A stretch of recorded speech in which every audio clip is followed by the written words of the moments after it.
Just think about this. A tree that was planted before something called Christianity even existed. Since that day, there has never been a single day when nobody came to see it. 3 times every day, for hundreds of years, people still walk there, not because anyone tells them to, but simply because they choose to. On that very same land, there's a mountain. And right at its top sits one single footprint carved into rock. 4 completely different religions all believe this footprint belongs to them without ever fighting over it. Nearby, a leopard sunbathes out in the open, completely unafraid, because nothing on this island can hunt it. This whole island is smaller than one small American state. Yet somehow, it holds 8 UNESCO World Heritage Sites inside it. This is Sri Lanka, and this story is only just beginning. In the year 288 BC, a Buddhist nun named Sangamita boarded a ship in India and crossed the ocean toward a new land. Hidden carefully in her hair was something small, fragile, and almost impossible to believe. A tiny cutting taken from the actual tree under which Buddha reached enlightenment. She landed in a city called Anuradhapura and planted that cutting in the ground. That tree never left. It's still standing there today, over 2,000 years later, now known as the Jaya Sri Mahabodhi. Historians consider it the oldest tree on Earth that humans planted, with an exact known date attached to it. Monks visit it 3 separate times every single day, and by law, a protected zone stretches 500 meters around it in every direction. Nobody forces these monks to keep showing up, generation after generation, century after century. There's no punishment for skipping a visit. They simply choose to come, over and over, without fail. That single quiet habit says something powerful about the whole country surrounding it. This is Sri Lanka, a place shaped by warm coastlines, misty mountains, and sun-scorched plains, all existing within the same small stretch of land. 2 separate monsoons hit from opposite directions each year, meaning half the island usually stays dry no matter when you decide to visit. But geography alone never explains a place like this. It's always about what people choose to protect, and for how long they're willing to keep protecting it. The moment you step off a plane in Sri Lanka, you'll probably hear one word right away: Ayubawan. It doesn't just mean hello, it actually means something closer to, may you live a long life. Around 3/4 of the people here are Sinhalese, while roughly 15% are Tamil, and the rest come from Muslim, Burgher, and several other communities, each holding on to their own language, food, and traditions. Yet somehow, strangers will pull you in for tea within minutes of meeting you, and they genuinely mean it. Meals here rarely feel rushed. They stretch on for 2 hours, eaten by hand, filled with easy conversation about family and almost always cricket. This same small country actually gave the world its first ever elected female head of government, a woman named Sirimavo Bandaranaike, back in 1960, nearly 2 decades before Margaret Thatcher ever took office in Britain. Barely 1 in 5 Sri Lankans actually lives in a city. Most people spread across close to 38,000 villages, many following a design that's about 2,500 years old. One village, one hand-dug water tank, feeding the surrounding rice fields. Before Europeans ever reached America, engineers here had already built 30,000 of these water systems. Homes were spaced so every family stayed within shouting distance of the next, a rule locals still jokingly call hooting distance. Days start around 5 each morning, long before the sun even fully rises. Order the national dish here, and you'll quickly notice something. It never shows up as just one bowl. Rice sits in the middle, surrounded by 5, 6, sometimes even 7 smaller bowls. Dal, fish curry, chicken curry, spicy sambal, each one pulling your taste buds in a totally different direction. Sweet fights against sour. Fire battles something cool and calming. You eat everything by hand, and somehow every single bite tastes slightly different from the last. After the sun sets, the streets change completely. Two metal blades start hammering roti, egg, and chicken together on a hot griddle, a dish called kotu, loud enough to be heard for blocks around.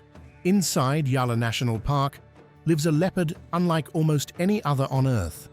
It's bigger than its cousins in Africa and India, and since there are no lions, tigers, or hyenas around competing for territory, it does something leopards almost never do anywhere else. It sunbathes right out in the open at noon, completely relaxed.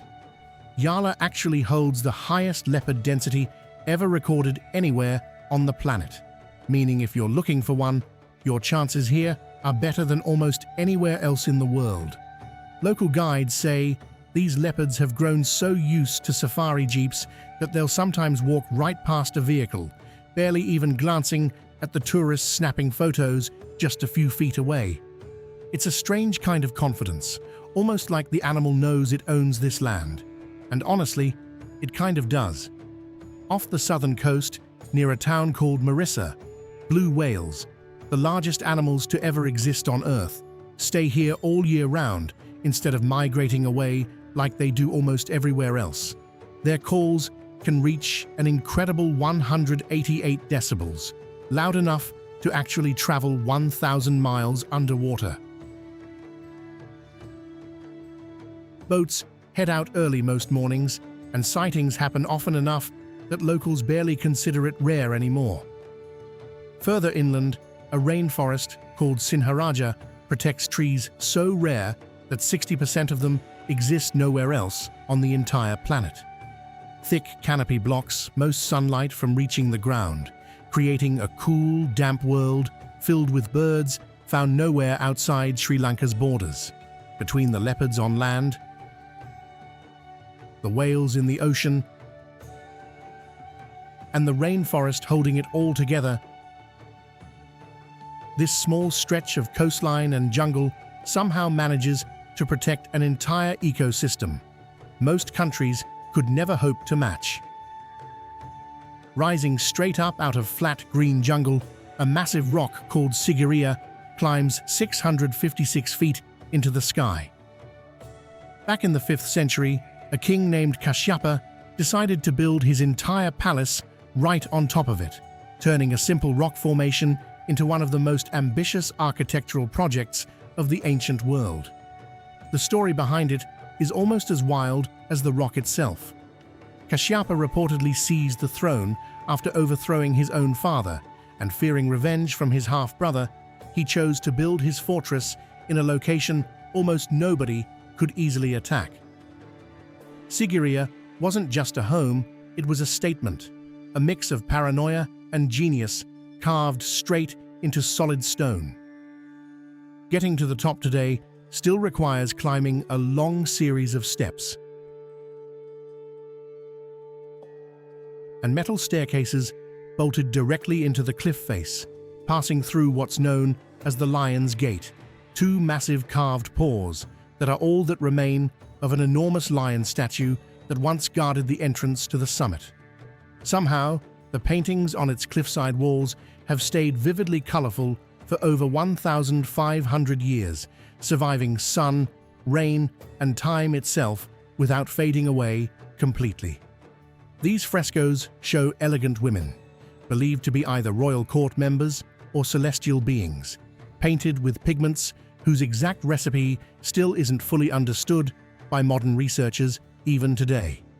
Down below, a polished section of wall, known as the Mirror Wall, still holds some of the oldest surviving Sinhala poetry ever written, left behind centuries ago by pilgrims who simply felt like scratching a few words into stone before continuing their long journey upward.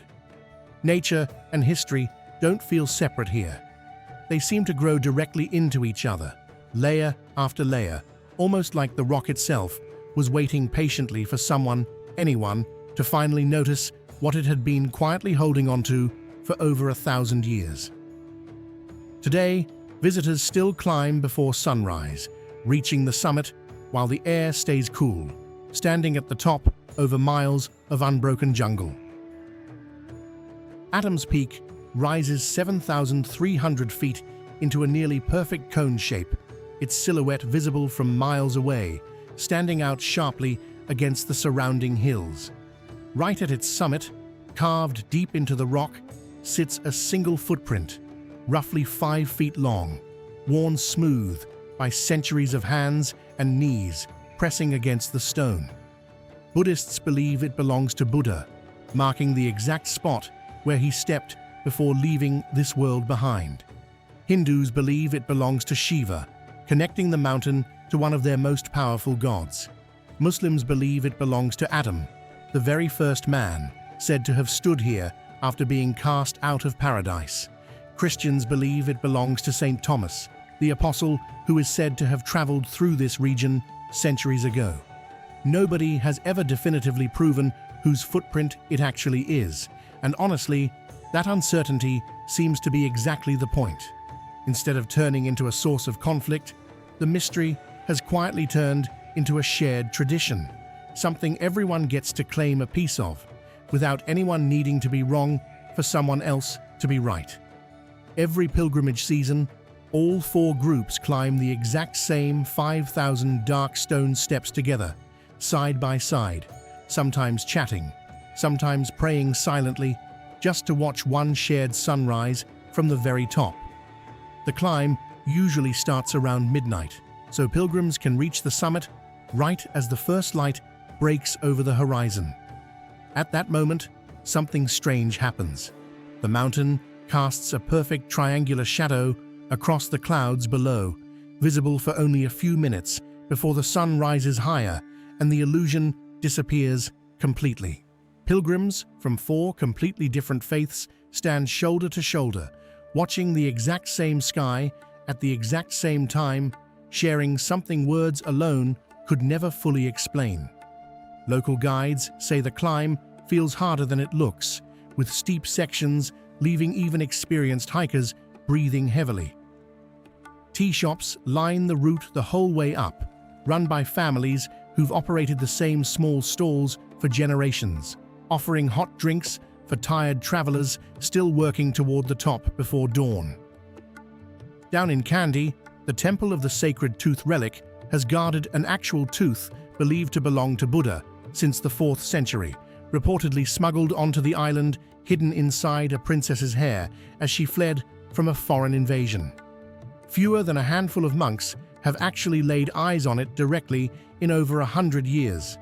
The tooth itself sits inside a series of nested golden caskets, each one smaller than the last, stacked inside a heavily guarded inner chamber. Visitors are allowed to walk past the outer shrine and offer flowers, but the innermost casket stays sealed away, opened only for specific rituals that happen just a handful of times each year, and even then, only certain senior monks are permitted anywhere near it. Security around the temple has tightened significantly over the decades, especially after a bombing attack in the 1990s targeted the site directly. Today, metal detectors and armed guards stand at the entrance, a strange contrast against the soft chanting and incense drifting through the temple halls just beyond them. Every full moon, on what's known as Poya Day, the entire country simply stops moving. Bars close their doors completely. Liquor sales pause entirely, by law. Government offices shut down. Nobody enforces any of this through fear or punishment. Yet somehow, everyone remembers, every single time, without fail. Temples across the island fill with white-clad worshippers on these days, carrying offerings of lotus flowers and burning incense sticks. Streets that are normally busy with honking traffic and street vendors grow noticeably quiet, replaced instead by the soft sound of chanting drifting out from open temple doors. For outsiders, it can feel strange, watching an entire nation pause together all at once for something as simple as the shape of the moon in the sky. But for Sri Lankans, it's just another Poya Day, quiet, familiar, and repeated faithfully every single month, generation after generation, without anyone ever needing to explain why it still matters so much. At dusk, Somewhere in Anuradhapura, monks make that same short walk they've made every evening for over 2,000 years, toward that one ancient tree, without rushing, without any grand ceremony beyond the walk itself. That's really the story of Sri Lanka. Not the leopards, not the ancient ruins carved into rock, not even the whales singing beneath the waves. It's simply the way this island keeps choosing, generation after generation, to protect the things worth protecting, quietly, without needing anyone to notice or applaud. From a footprint shared by 4 religions to a full moon that stops an entire country without anyone enforcing it, to a rock palace still guarding secrets after 1,500 years, this island somehow keeps proving that patience and devotion can outlast almost anything the world throws at them. If this journey stayed with you, hit subscribe and join us as we explore more places just like this one. And if you've visited Sri Lanka yourself, drop Ayubawan in the comments below. It means may you live long. Tell us honestly, what part of this small island surprised you the most? And would you make that same journey yourself someday?